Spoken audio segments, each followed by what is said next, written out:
Some TV and film productions in our state and across the country could come to an immediate stop. The majority of members of one of the industry unions has voted to authorize a strike as contract negotiations continue. Well, Fox 5's Janice Yu spoke with some members of that union who explain where things stand tonight. If you're driving around the Atlanta area, chances are you've seen a sign like this one. These signs are clear indicators that something is being filmed at that location. Well, we could be seeing less of these signs if the strike is a go. Now, the people I talked to today tell me they definitely don't want to strike. They're passionate about their jobs. They want to continue to do their jobs, but they want their demands met. This is about respecting your people.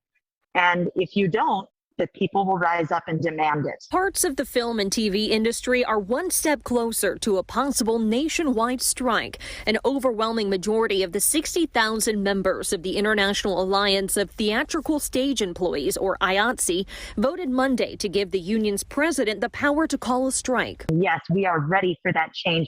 And yes, we're going to stand here and fight for better working conditions and fight for our own lives. The union has been negotiating contracts with the Alliance of Motion Picture and Television Producers.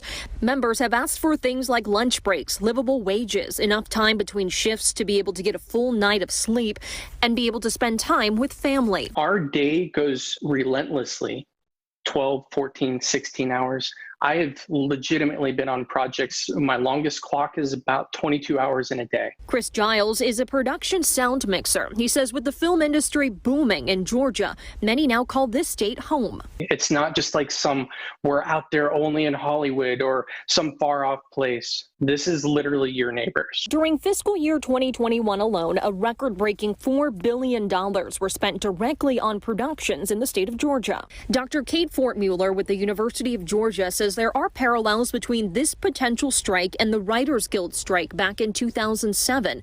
But she says a big unknown is how those of us at home could be impacted. I couldn't watch some of my shows, but that mattered more in 2007, 2008, because I wasn't watching everything on Netflix. I didn't, have as much TV kind of sitting there in a store in storage for me on a streamer. So I think the question is, what's that going to be like from the audience perspective? How will we experience this strike? The people who could be a part of this strike include people like makeup artists, writers' assistants, as well as people who do lighting and sound. Indicator, Janice Yu, Fox 5 News.